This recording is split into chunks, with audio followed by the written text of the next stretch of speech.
Tihar jail నుంచే కల్వకుంట్ల కవిత చక్రం తిప్పబోతున్నారా? కల్వకుంట్ల కవిత మరో రాజకీయ పార్టీని పెట్టబోతున్నారా? అందులో భాగంగానే తెలంగాణ జాగృతిని ప్రక్షాళన చేసేందుకు ప్రయత్నాలు చేస్తున్నారా అంటే అవుననే సమాధానం ఇస్తున్నారు కొంతమంది రాజకీయ విశ్లేషకులు. ఇక ఇదే అంశానికి సంబంధించి మనతో మాట్లాడేందుకు ప్రముఖ రాజకీయ విశ్లేషకులు, ప్రముఖ సీనియర్ జర్నలిస్ట్ సిఎస్ రావు గారు మనతో ఉన్నారు. సార్తో మాట్లాడదాం.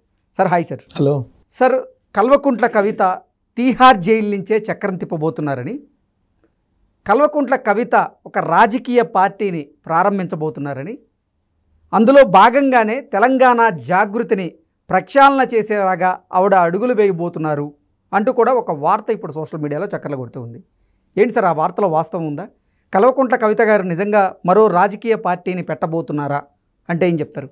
ఒకటి ఏంటంటే, దీంట్లో అతిశయోక్తి లేదంటే ఇది విశ్లేషణకి అనువైనటువంటి సబ్జెక్ట్ అయినా, అసలు కవిత కొత్త పార్టీ పెట్టడం ఏంటి అనేది చాలామంది కొంచెం లైట్గా తీసుకోవచ్చు. ఏం పని లేదు లేదు ఇట్లాంటివి చెప్తుంటారని కూడా అనుకోవచ్చు. కానీ నాకున్నటువంటి సమాచారం ప్రకారం, అంటే నేను 26 years నుంచి జర్నలిజంలో ఉన్నాను, నాకున్నటువంటి సోర్స్ ప్రకారం నాతోటి ఒకళ్ళిద్దరు బీఆర్ఎస్ పార్టీలో ఉండేటువంటి కీలకమైనటువంటి వాళ్ళు, కల్వకుంట్ల ఫ్యామిలీ తోటి దగ్గరగా ఉండేటువంటి వాళ్ళు నాకు చెప్పినటువంటి సమాచారం ప్లస్ దానికి బలం చేకూరేలా నేను తాజాగా చేసినటువంటి ఇంటర్వ్యూ, కల్వకుంట్ల రమ్యారావుతో చేసినటువంటి ఇంటర్వ్యూ, ఇవి అన్నిటినీ క్రోడీకరించి నేను చూసినప్పుడు కవిత డెఫినెట్గా కొత్త పార్టీ పెట్టడానికి ప్లాన్ చేస్తున్నారు అనేటువంటి ఒక అనుమానం అయితే రాక తప్పల. ఎందుకనంటే బీఆర్ఎస్ పార్టీ మనుగడ కష్టం అనేది క్లియర్గా రాజకీయ చదరంగంలో కనిపిస్తూ ఉంది. దాంతోపాటుగా అసలు ఒకవేళ బీఆర్ఎస్ మనుగడ సాధించినప్పటికీ బీఆర్ఎస్లో ఇంకా ముఖ్యమంత్రి అభ్యర్థిగా ఉండేది కేటీఆర్ గారే, నాకు అవకాశం రాదు ముఖ్యమంత్రిగా అంటూ కవిత గారు భావించారని కూడా కొన్ని వార్తలు అయితే వచ్చాయి. కవిత భావించారు, ముఖ్యమంత్రి కావాలని ఆమెకు బలమైనటువంటి కోరిక ఉంది. బీజేపీ వాళ్ళతో అప్పట్లో టచ్లోకి వెళ్ళారు. ఆ తర్వాత అది బయటకు వచ్చింది ఆ విషయం కూడా. ఆ తర్వాత ఫామ్ హౌస్ కేసు బయటకు వచ్చింది.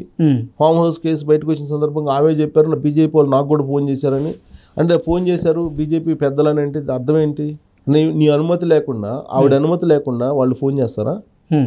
ఏమాత్రం సంకేతాలు లేకుండా వాళ్ళు డైరెక్ట్గా ఫోన్ చేసి కవిత తోటి మాట్లాడే అవకాశం ఉందా? సీఎంని మార్చేద్దాం అని చెప్పి మాట్లాడే అవకాశం ఉందా?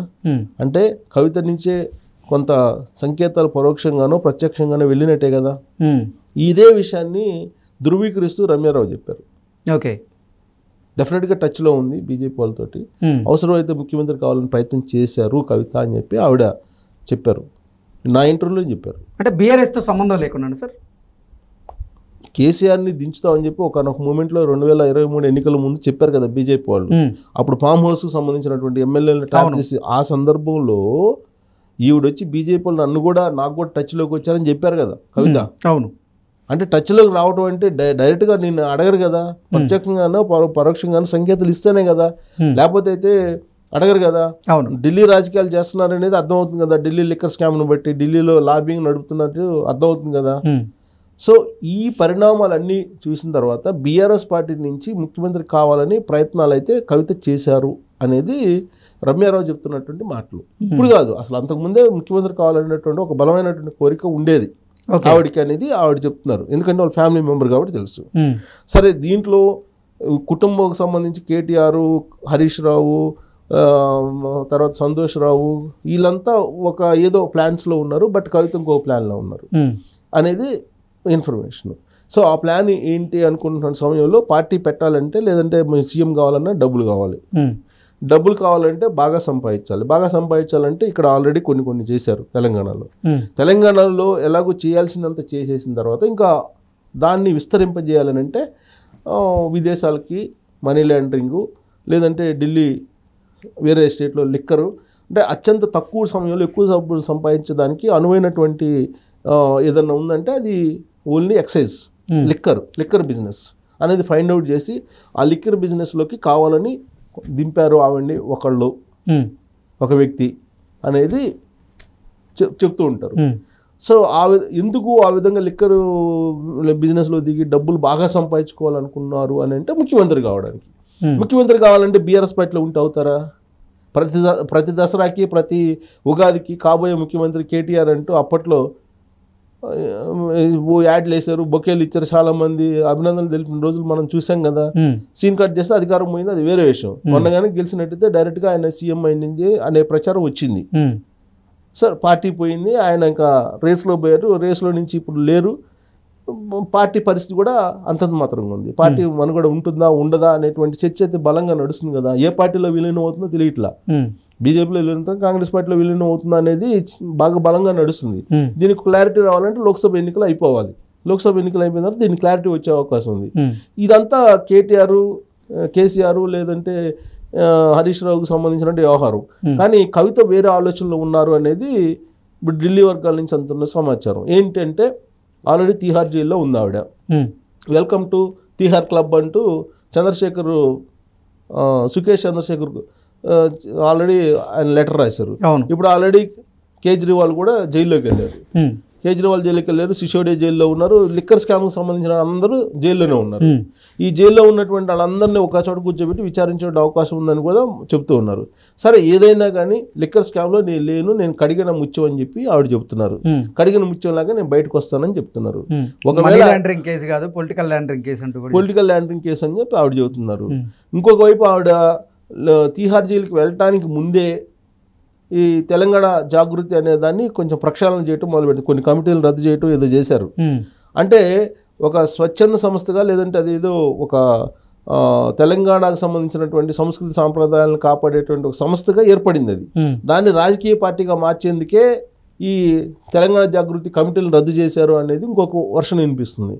అంటే రాజకీయ పార్టీగా దాన్ని మార్చుకొని ఆ తిహార్ జైలు నుంచి వచ్చిన తర్వాత ఆ పార్టీ తరఫు నుంచి ఆవిడే డైరెక్ట్గా రంగంలో దిగుతారు నెక్స్ట్ ఎలక్షన్కి అనేటువంటి వర్షన్ ఇప్పుడు వినిపిస్తుంది.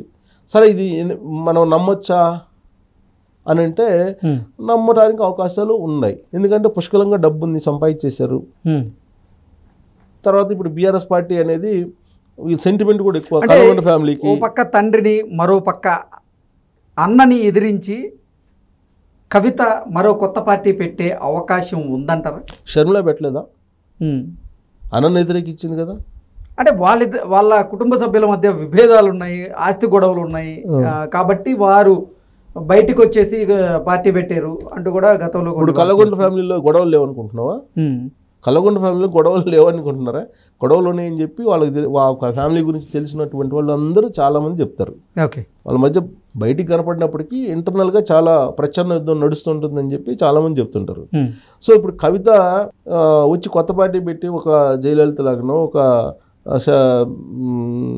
ఒక మమతా బెనర్జీ లాగనో లేదా శశికళ లాగైనా పోరాడతారు కదా.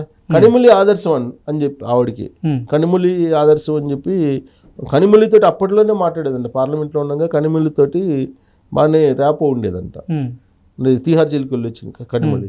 సో ఇవన్నిటిని కూడా తీహార్ జైలుకి వెళ్ళడంలో ఆదర్శమా, స్కాములు చేయడంలో ఆదర్శమా, లేకపోతే లీడర్షిప్ క్వాలిటీస్లో ఆవిడని ఆదర్శంగా తీసుకున్నారా? మరి దేనికంటే అని చెప్తారు సార్? లీడర్షిప్ క్వాలిటీలో అనుకోవచ్చు. ఇప్పుడు కనిమొళి జైలుకి వెళ్ళి వచ్చిన తర్వాత రాజకీయాల్లో ఉంది కదా ఆవిడ, బాగానే ఉన్నారు కదా. కవిత అల్టిమేట్ గోల్ ఏంటి? సీఎం కావాలనేది ఆవిడ గోల్ అని చెప్పి ఆవిడ గురించి తెలిసినటువంటి వాళ్ళు, ఆవిడతో సన్నిహితంగా ఉండేటువంటి కొంతమంది చెప్పేటువంటి మాట. ఆ విషయాన్ని రమ్యారావు గారు కూడా చెప్పారు. Okay, so ultimate goal CM కావాలి. సీఎం కావాలంటే బీఆర్ఎస్ పార్టీ తరఫు నుంచి కాలేరు. ఎందుకంటే బీఆర్ఎస్ పార్టీ మనుగడే ప్రశ్నార్థకం. కేసీఆర్ అయిపోయింది. కేసీఆర్కి ఇంకా ఆల్మోస్ట్ ఆయన ఏజ్ బయట బార్ అయిపోయింది. ప్లస్ ఇంకా ఆయన యాక్టివ్ పాలిటిక్స్లో ఉంటారని చెప్పి బీఆర్ఎస్ వాళ్ళు కూడా అనుకోవట్లేదు. కేటీఆర్ హరీష్ ఏం చేస్తారో తెలియదు. అసలు బీఆర్ఎస్ పార్టీ ఏ పార్టీతో పొత్తు పెట్టుకుంటుందో విలీనం అవుతుందో తెలియదు. ఇలాంటి చర్చ నడుస్తుంది కదా, మనం చెప్పడం కదా, చర్చ నడుస్తుంది. అంటే పలు వివాదాల్లో ఉంది. ఇంకొకటి ఏంటంటే ఆధ్యాత్మిక కోణం నుంచి కనుక చూస్తే అసలు బీఆర్ఎస్ కలిసి రాదు, మళ్ళీ టీఆర్ఎస్ మార్చుకోవాలని చెప్పి కొంతమంది ఆధ్యాత్మికతలు చెప్తున్నారు. దానికి సంబంధించి ఏదో కేసీఆర్ మాట్లాడుకుంటున్నారు అనేది కూడా ఇంకోటి వినిపిస్తుంది. అసలు అవకాశం ఉందని కూడా వీళ్ళందరూ ఫోన్ ట్యాపింగ్ కానీ, కాళేశ్వరం కానీ, లేదంటే ఇతరత్ర అనేకమైనటువంటి ఫార్ములా రేస్ అని, ఫార్ములా 1 అదే చాలా ఉన్నాయి. వీటిలో వాళ్ళు జైలుకి పంపిస్తారేమో, జైలుకి వెళ్ళే అవకాశం ఉందని కూడా చర్చ జరుగుతుంది ఇప్పుడు. అసలు ఈ గందరగోళం ఎందుకు? ఆల్రెడీ తిహార్ జైల్లో ఉన్నారు కదా, తిహార్ జైలు నుంచి ఎప్పటికైనా బయటకు వస్తారు కదా, బయటకు రాకుండా అయితే ఉండరు కదా. సో బయటకు వచ్చిన తర్వాత ఈ లోపలనే తెలంగాణ జాగృతి తెలంగాణ పదం ఉంది కదా, తెలంగాణ పదం తీసేయబట్టే కదా బీఆర్ఎస్ పార్టీ పోయింది అనేది ఒక కాన్సెప్ట్ ఉంది. సో తెలంగాణ జాగృతి అనేదాన్ని ఒక పార్టీ కింద మార్చేసి తనే ముఖ్యమంత్రిగా పోటీ చేసి గెలవాలి అనేది ఆమె యొక్క లక్ష్యంగా ఆమె గురించి తెలిసినటువంటి వాళ్ళు చెప్పే మాట, మన విశ్లేషణ కాదు. సో ఆమెకు ఆ సత్తా ఉందా లేదంటే ఉంది, డబ్బులు ఉన్నాయి పుష్కలంగా, మంచి స్పీకరు, గట్స్ ఉన్నాయి, ఈవెన్ ఈడీ కేసులు కూడా ఫేస్ చేస్తున్నారు, తిహార్ జైల్లో కూడా ధైర్యంగా ఉన్నారు, మళ్ళీ కడిగిన ముత్యంలాగా వస్తానని చెప్తున్నారు. ఆమె అభివాదం కూడా మారింది, ఆమె అభివాదం చేసే తీరు కూడా మారింది మీరు అబ్జర్వ్ చేస్తే. అంటే అభివాదం చేసే తీరు కూడా ఇప్పుడు ఆమె జైల్లో నుంచి బయటకు వచ్చే లోపల పార్టీ జెండా అజెండా అన్నీ ఫిక్స్ కాబోతున్నాయి, ఇది త్వరలోనే చూడబోతున్నారు అనేది నేనైతే చెప్పగలను నాకున్నటువంటి ఇన్ఫర్మేషన్ ప్రకారం. Okay sir, thank you sir.